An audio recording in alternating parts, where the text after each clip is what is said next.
Good morning, everybody. Myself, Professor Chidanand Yasanur, Assistant Professor, Government First Aid College for Women, Vijaypur. Today, I am going to present my video on the topic Introduction, Meaning and Basics about England Constitution.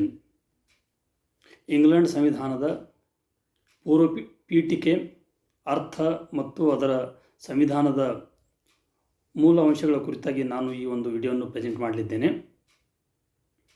So this video it covers the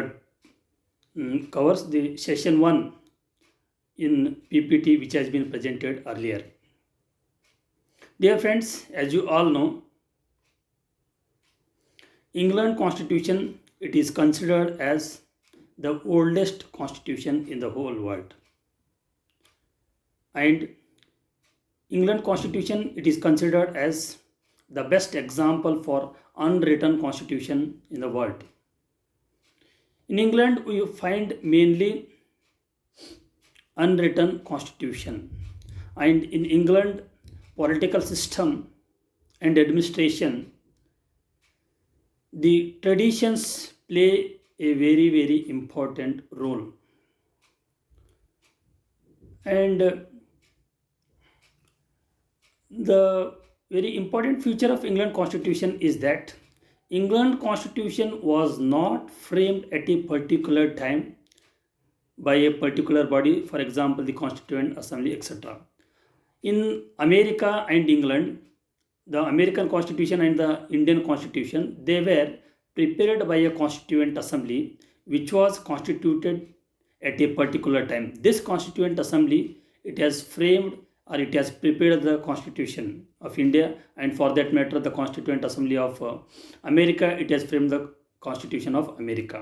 But in England, we find that the Constitution of England, it was not framed at a particular time and by a particular assembly. ಈ England ಸಂವಿಧಾನಕ್ಕೆ ಸಂಬಂಧಿಸಿದಂತೆ ಹೇಳೋದಾದರೆ, England ಸಂವಿಧಾನವನ್ನು ನಾವು ಇಡೀ ಪ್ರಪಂಚದ, ಇಡೀ ವಿಶ್ವದ ಅತ್ಯಂತ ಪುರಾತನ ಸಂವಿಧಾನ ಎಂದು ಗುರುತಿಸುತ್ತೇವೆ. ಅದರ ಜೊತೆಗೆ ಇಂಗ್ಲೆಂಡ್ ಸಂವಿಧಾನವನ್ನು ಅಲಿಖಿತ ಸಂವಿಧಾನಕ್ಕೆ ಒಂದು ಅತ್ಯುತ್ತಮ ಉದಾಹರಣೆ ಅಂತ ಗುರುತಿಸ್ತಾರೆ. ಇಂಗ್ಲೆಂಡ್ ಸಂವಿಧಾನದ ಬಹುತೇಕ ಭಾಗ ಅಲಿಖಿತ ರೂಪದಲ್ಲಿದೆ.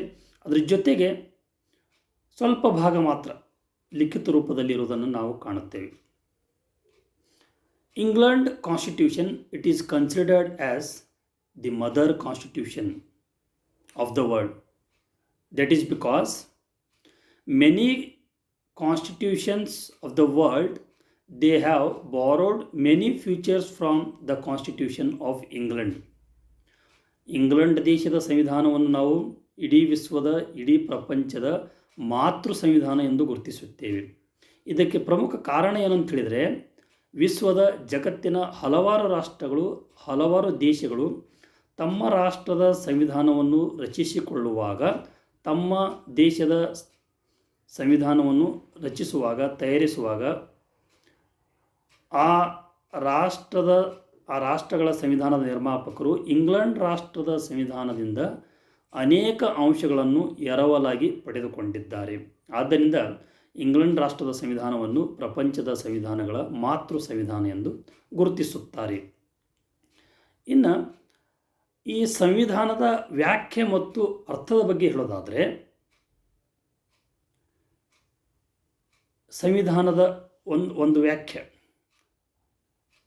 ಪ್ರೊಫೆಸರ್ ಎ ಅಲೆಕ್ಸಾಂಡರ್ ರವರು ನೀಡಿರುವಂಥ ವ್ಯಾಖ್ಯೆ, constitution is the fundamental law of the land which explains about the organisation, powers and functions of the organs of the government, and also the rights of and duties of the citizens ಎಂಬುವಂಥ ವ್ಯಾಖ್ಯವನ್ನು ಅವರು ನೀಡ್ತಾರೆ professor A Alexander. ಅವರ ಪ್ರಕಾರ ಸಂವಿಧಾನವೆಂದರೆ ಅದು ಒಂದು ರಾಷ್ಟ್ರದ ಅತ್ಯುನ್ನತ ಅಥವಾ ಸರ್ವಶ್ರೇಷ್ಠ ಕಾಯ್ದೆಯಾಗಿದ್ದು, ಅದು ಸರ್ಕಾರದ ಅಂಗಗಳ ರಚನೆ, ಅಧಿಕಾರ ಮತ್ತು ಕಾರ್ಯಗಳ ಬಗ್ಗೆ ವಿವರಿಸುವಂಥ ದಾಖಲೆಯಾಗಿದ್ದು, ಅದರ ಜೊತೆಗೆ ಈ ದಾಖಲೆಯು ನಾಗರಿಕರ ಮೂಲಭೂತ ಹಕ್ಕುಗಳು ಮತ್ತು ಕರ್ತವ್ಯಗಳ ಬಗ್ಗೆ ವಿವರಣೆಯನ್ನು ನೀಡುವಂಥ ದಾಖಲೆಯನ್ನು ನಾವು ಸಂವಿಧಾನ ಎಂದು ಕರೆಯಬಹುದಾಗಿದೆ ಎಂಬುವಂಥ ವ್ಯಾಖ್ಯಾನ ಅವರು ನೀಡ್ತಾರೆ. ಅದರ ಜೊತೆಗೆ ಪ್ರೊಫೆಸರ್ ಎ ವಿ ಡೈಸಿಯವರು ಕೂಡ ಒಂದು ವ್ಯಾಖ್ಯೆಯನ್ನು ನೀಡ್ತಾರೆ. The constitution is the sum total of rules which directly R indirectly effect the distribution or the exercise of the sovereign power in the state. This is the definition given by Professor A V Dicey. So ಈ ಪ್ರಮುಖವಾಗಿ ಎರಡು ವ್ಯಾಖ್ಯೆಗಳನ್ನು ಮತ್ತು ಅವುಗಳ ಅರ್ಥವನ್ನು ನಾವು ಗುರುತಿಸಲಾಗಿ ಗಮನಿಸಬೇಕಾದಂಥ ಪ್ರಮುಖ ಅಂಶ ಏನು ಅಂತೇಳಿದರೆ, ಸಂವಿಧಾನ ಅಂತಂದರೆ ಅದರಲ್ಲಿ ಪ್ರಮುಖವಾಗಿ ಒಂದು 3-4 ಅಂಶಗಳು ಬರ್ತವೆ.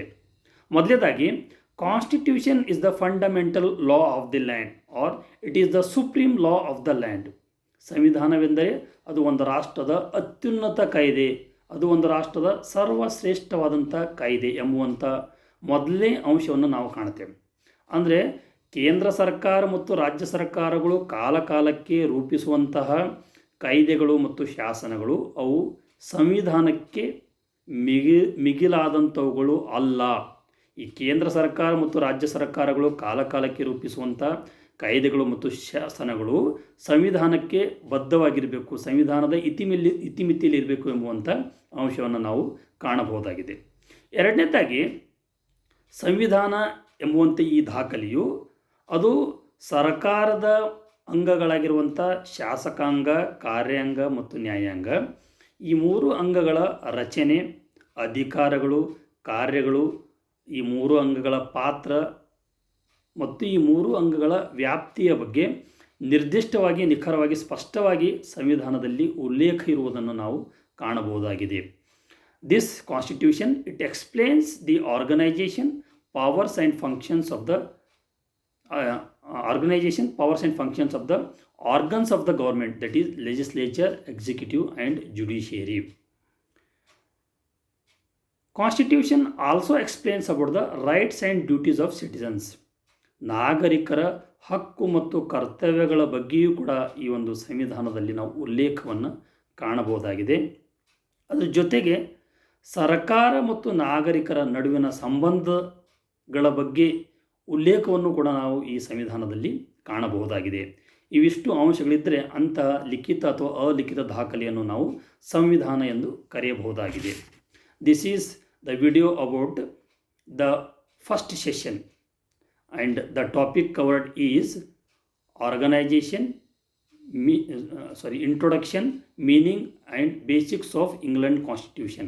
ಇಂಗ್ಲೆಂಡ್ ಸಂವಿಧಾನದ ಪೀಠಿಕೆ, ಅರ್ಥ ಮತ್ತು ಆ ಇಂಗ್ಲೆಂಡ್ ಸಂವಿಧಾನದ ಮೂಲ ಅಂಶಗಳ ಬಗ್ಗೆ ನಾವು ಈ ವಿಡಿಯೋದಲ್ಲಿ ತಿಳಿದುಕೊಂಡಿದ್ದೇವೆ.